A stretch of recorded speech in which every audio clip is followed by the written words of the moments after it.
6장 24절 29절부터의 말씀으로 다 나와 같이 되기를 원하나이다 라는 제목으로 함께 은혜 나누겠습니다. 사실 우리가 26장 24절 29절까지만 읽었지만 본문의 내용은 22장부터 26장 전체라고 보셔도 틀림이 없을 겁니다. 우리가 가끔 TV를 보면 죄를 지은 사람들이 TV 화면에 나올 때가 있죠. 카메라 앞에서 고개를 푹 숙이고 모자를 눌러 쓰고 혹은 옷으로 얼굴을 가리는 모습을 종종 보게 됩니다. 지금 인지상정이죠. 죄를 지으면 부끄러워할 수밖에 없는 것입니다. 물론 죄를 짓고도 얼굴에 그냥 이렇게 비열한 웃음을 감추지 않고 이렇게 뻔뻔한 사람들도 종종 있지만 대부분은 자신이 지은 죄에 대해서 부끄러워하고 자신이 죄인 신분이라는 것을 창피하게 여기는 것 같습니다. 그러나 어떤 경우에는 죄수의 신분임에도 불구하고 도리어 당당하게 고개를 들고 얼굴에 평안과 웃음을 잃지 않는 사람들도 있습니다. 옛날 일제시대 때 주기철 목사님은 신사참배 거부로 옥에 갇혔습니다. 그런데 그때 함께 비슷한 이유로 옥에 갇혀있는 성도들과 목사님들을 보면서 주기철 목사님이 그렇게 말씀을 하셨다고요. 예수님은 우리를 위해서 홍포를 입으셨는데 우리는 주님을 위해서 청색 죄수복입니까? 청포를 입었으니 이 얼마나 영광스러운 일입니까? 우리 낙심하지 말고 힘내서 이겨냅시다. 이렇게 함께 권면을 하고 격려를 했다는 이야기가 있습니다. 오늘 우리가 읽은 본문의 말씀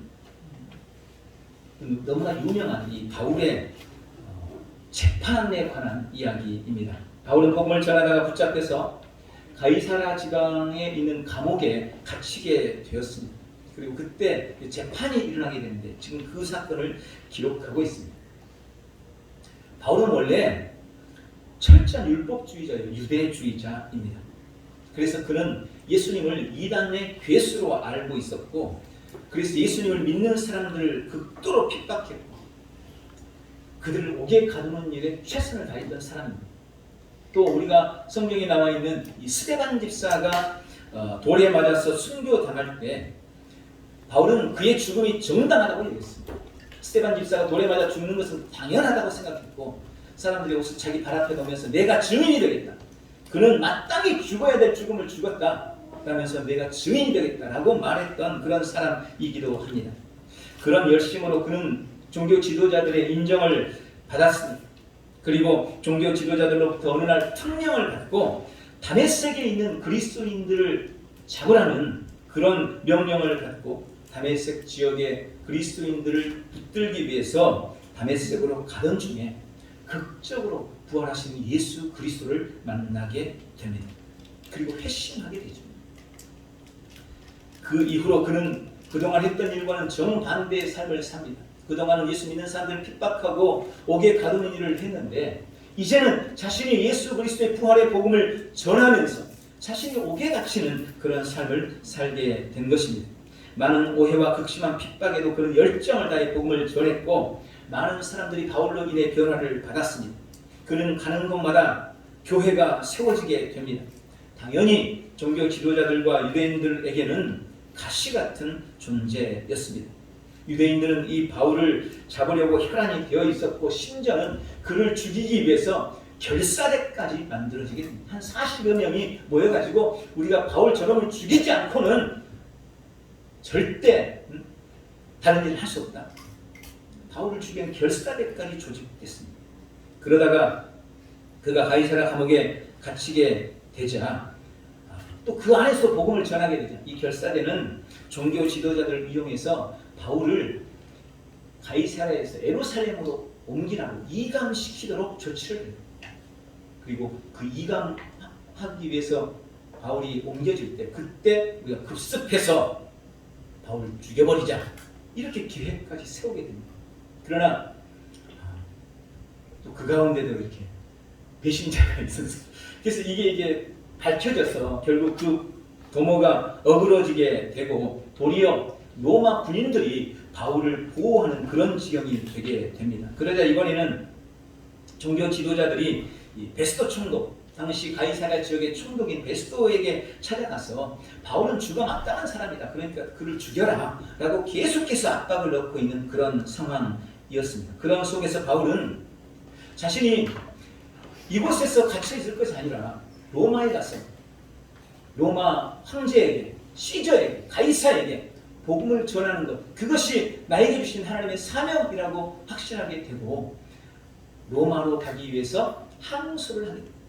자신이 가진 로마의 시민권을 가지고 나는 로마의 시민권자다, 내가 지금 옥에 갇혀 있는 것은 억울하다, 그러니 나는 로마 황제 앞에서 재판을 받겠다 하고 항소를 하게 되는 것입니다.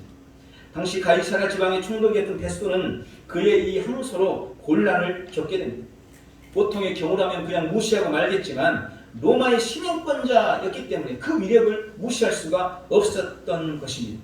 그리고 바울이 로마의 황제 앞에서 재판을 받으려면 그에 합당한 범죄가 소명이 돼야 되는데, 물론 유대인들은 로마의 유대의 제사장들은 바울이 죽을 죄인이라고 이야기를 하지만 자신이 볼 때는 바울에게서 그를 죽을 죄를 찾을 수가 없는 거예요. 그래서 이러지도 못하고 저러지도 못하는 그런 상황에 있었습니다.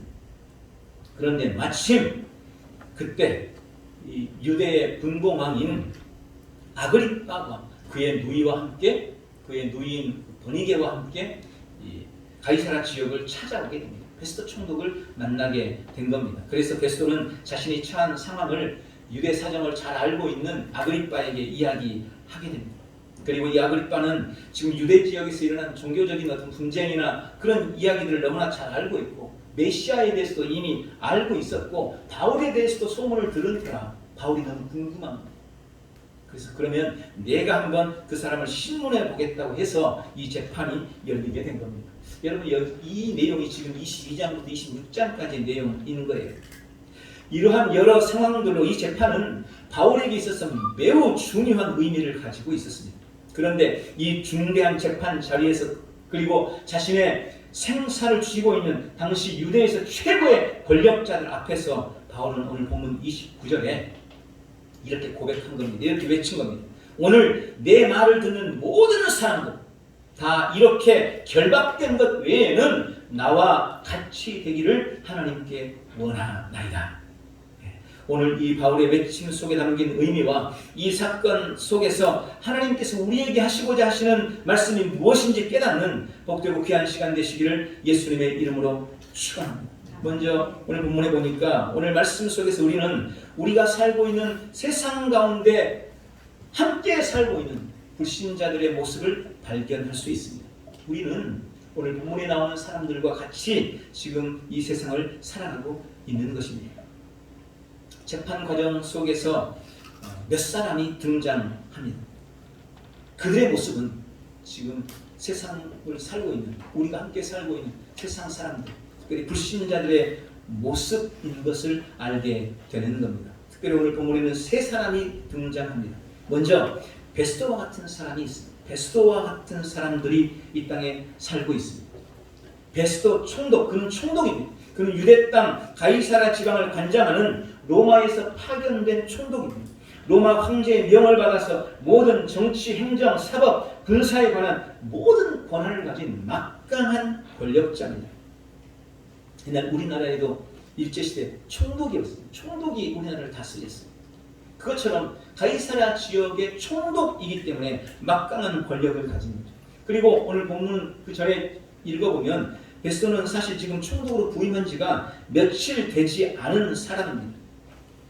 그런데 그는 성경에서 그런 모습을 보고, 그는 자신의 권력을 유지하기 위해서, 그리고 유대인들의 마음을 사기 위해서 애를 쓰고 있었던 사람으로 기록하고 있습니다. 그는 지금 필요하다면 죄 없는 바울을 죽여서라도 자신의 권력을 지키려고 합니다. 본문에는 그가 신앙에 대해서 어떤 태도나 어떤 의식을 가졌는지를 보여주고 있습니다. 그는 바울이 예수 그리스도의 복음을 전하는 메시지를 듣고 오늘 본문에 그렇게 말하죠. 바울아, 네가 미쳤구나. 너의 많은 학문이 너를 미치게 했구나 라고 소리십니다. 성경에야 이런 식으로 점잖하게 표현이 됐겠지만 실제로는 얼마나 거역했어. 야, 이 미친놈아, 네가 공부를 많이 했다고 하더니 완전히 헷갈려 돌았냐? 너 지금 무슨 말도 안 되는 소리를 하고 있느냐?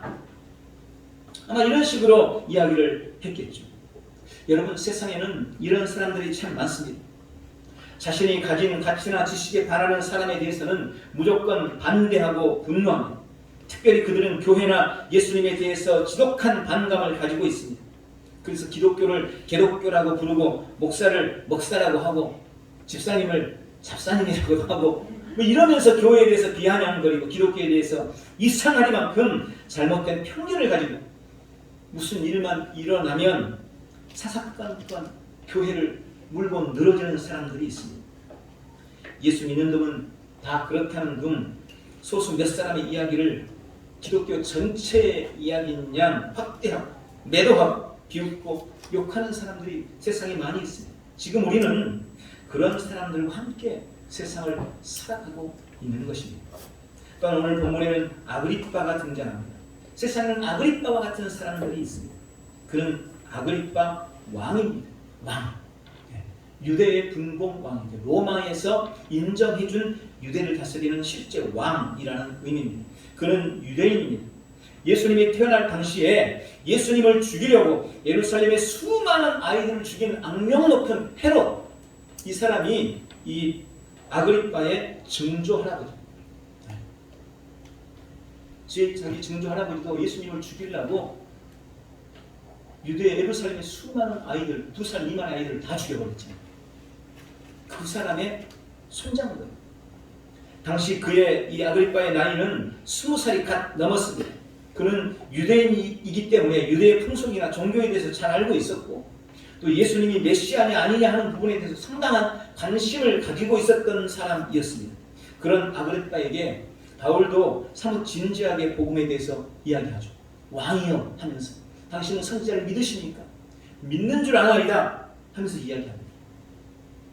여러분, 세상에 이런 사람들이 많이 있습니다.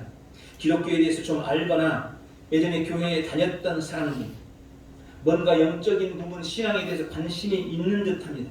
그런데 막상 가서 복음을 전하고 예수 믿으라고 하면 결정적인 순간에는 이런저런 핑계를 대면서 빠져나가고 맙니다. 네, 사람 살면서 종교 하나는 있어야죠. 나도 옛날엔 왕년엔 교회 청년 회장이었어요. 나도 예전에 집사였어요. 나도 예전에 열심히 했었어요. 예전 자랑하면서 그러나 그런 사람들이 도리어 교회에 대해서 너무나 잘 알고 있기 때문에 대놓고 반대하는 사람들보다 더 집요하게 교회에 대해서 비난하는 사람들이 있습니다. 혹은 교회 편에 있는 듯 하면서 오히려 교회를 무너지게 하는 사람들입니다. 교회에 대해서 교회를 개혁한다는 명분으로 전통을 무너뜨리고 교회를 세속화시키기도 합니다. 자신의 권력을 위해, 자신의 지위를 위해, 명예와 돈을 위해 신앙을 이용했다가 목적을 이루고 나면 혹은 목적을 이룰 수 없을 것 같으면 가차없이 돌아서서 교회를 비난하는 편에 서버리는 이런 사람들이 세상에 너무나 많습니다. 우리는 지금 그런 사람들과 함께 살아가고 있는 것입니다. 그리고 오늘 본문에 버니게가 등장합니다. 버니게와 같은 사람이 나옵니다. 버니게는 아그리빠 왕의 누나입니다. 아그리빠 왕의 누나입니다. 이 여인도 이제 나이가 20대 중반 아주 젊은 여인입니다. 그녀는 이미 여러 번 결혼했었는데 다 실패했습니다. 지금도 결혼했다가 실패하고 동생인 아그리빠의 집에 얹혀 살고 있는 중입니다. 이 여인은 자신이 왕비라도 되는 것처럼 행세하고 다녔고 세간에는 동생인 이 아그리빠와 좀 부적절한 관계가 아닌가 하는 소문이 난 적도 있는 행실이 좋지 못한 그런 여인이었습니다. 나중에 이 버니게는 로마 황제의 아들을 유혹해서 그의 정부가 돼서 막강한 권력을 휘두르기도 합니다. 이 버니게는 지금 세상 재미에, 세상 쾌락에 푹 빠져 있습니다. 바울의 재판 자리에 와 있지만 그 일에는 지금 전혀 관심이 없습니다. 당연히 바울의 설교가 귀에 들어올 리도 없습니다. 여러분, 세상에 이런 사람들이 너무나 많습니다.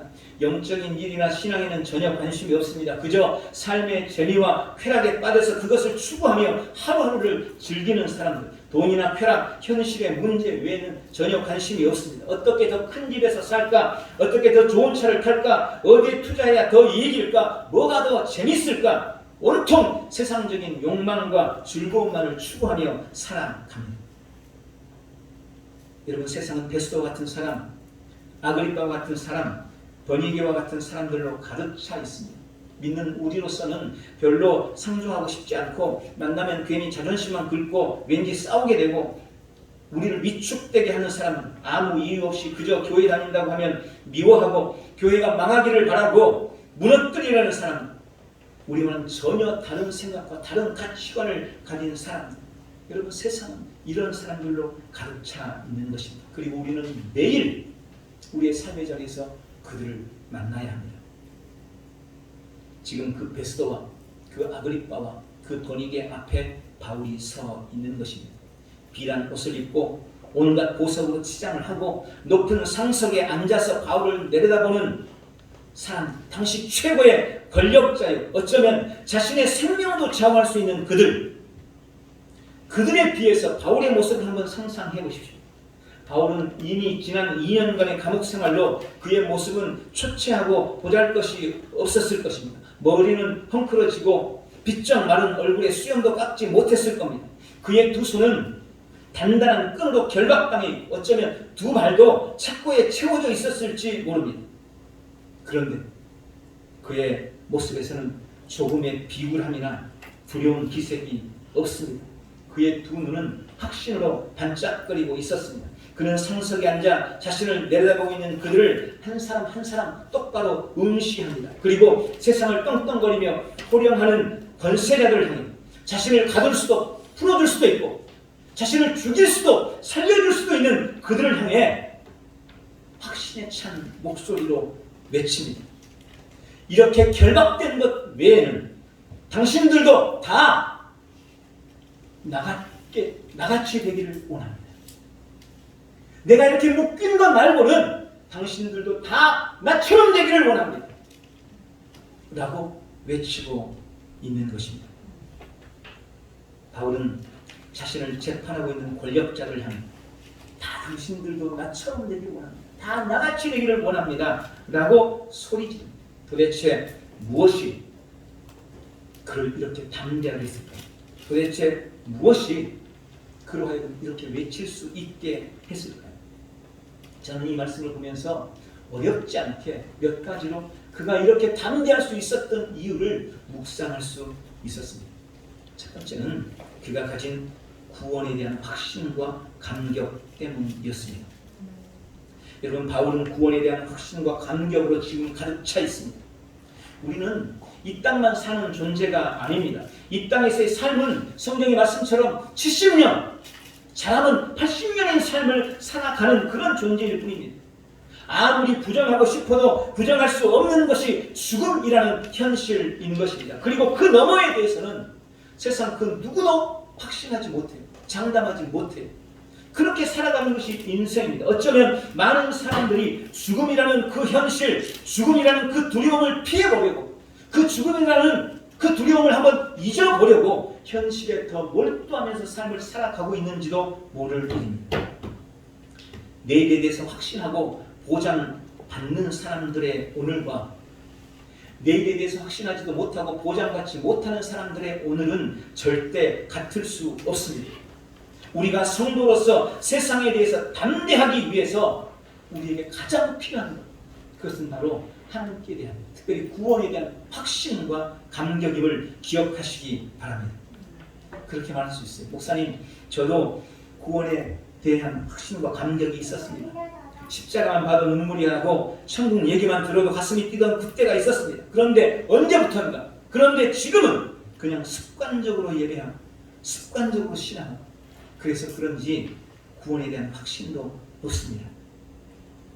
여러분, 어쩌면 너무나 많은 사람들이 그런 고민을 하고 있을 겁니다. 그런데 그에 비해 바울은 도대체 뭐가 달랐을까요? 그는 어떻게 그 구원의 감격을 지속할 수 있었을까요? 구원의 확신 속에 삶을 살아갈 수 있었을까요? 저는 그 이유를 바울은 끝까지 자기 자신이 어떤 존재인지 분명히 알았기 때문이라고 확신합니다. 그는 주를 위해 누구도 할 수 없는 희생과 수고를 하면서도 그것을 자신의 공로로 생각하지 않았습니다. 도리어 자신을 늘 회방자여 포악자여 죄인 중에서 괴순하고 고백하면서 나의 나되는 것은 오직 주님의 은혜다, 하나님의 은혜라고 고백합니다. 여러분, 이 고백이 그의 비결인 것입니다. 자신을 늘 죄인으로 인식하고 있으니 죄인인 자신을 살리시는 그 십자가의 사랑이 늘 감사하고 너무나 크고 사랑스러운 거예요. 그 십자가만 바라보면 눈물이 나는 거예요. 그러니 그 사람이 어떻게 구원에 대해서 확신하지 않을 수가 있겠습니까?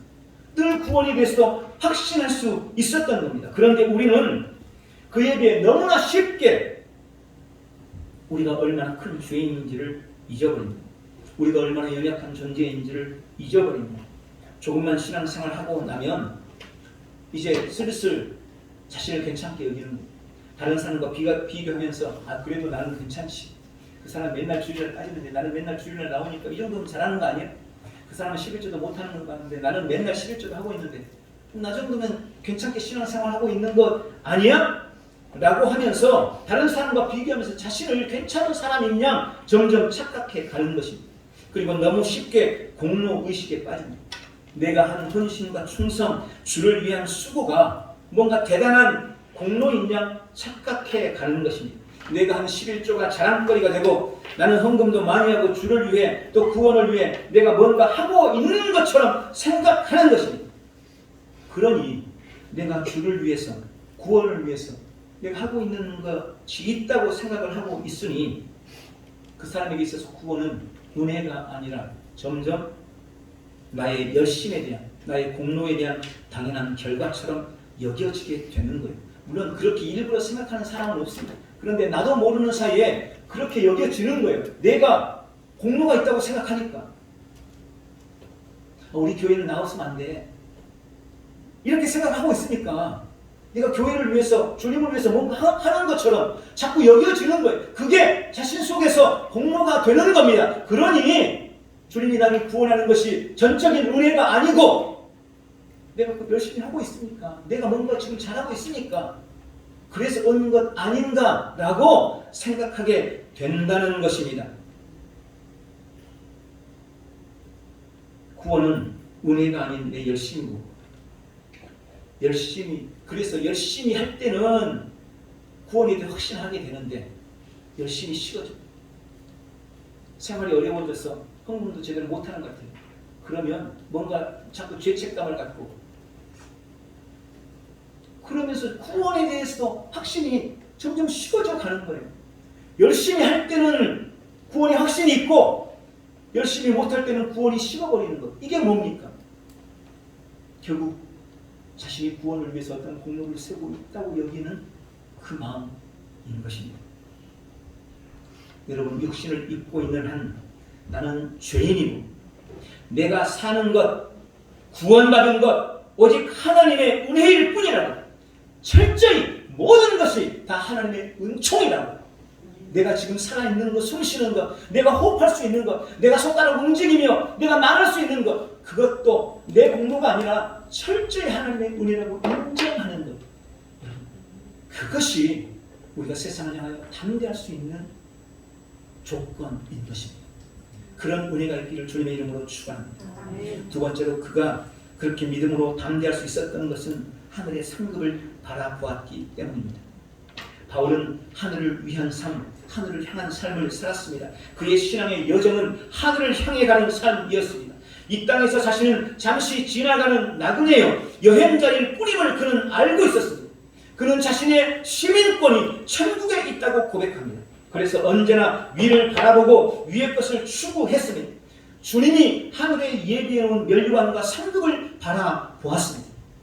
하늘을 사는 그에게, 영원을 사는 그에게 이 땅의 총독이라는 권세, 이 땅의 유대의 왕이라는 지위가 결코 두려움을 줄 수 없었어요. 하늘의 상급, 생명의 멸류관을 바라보는 그에게, 천국을 본 그에게 그들이 입은 비싼 옷이나 온몸을 치장한 보석들은 조금도 부러움의 대상이 되지 못했습니다. 그래서 그는 담대히 외친 겁니다. 당신들이 가진 지위, 당신이 가진 권력, 부와 재물, 그건 내가 가진 것에 비하면 쓰레기일 뿐입니다. 내가 이미 던져버린 오물과 배설물일 뿐입니다. 나는 당신들도 내가 가진 이 영원한 천국, 내가 가진 이 놀라운 비밀, 내가 가진 이 생명의 멸관을 당신들도 나와 같이 쓰기를 원합니다. 나와 같이 당신들도 그것을 소유하기를 되기를 원합니다. 당신들도 다 나같이 되기를 원합니다. 라고 외칠 수 있었던 것입니다.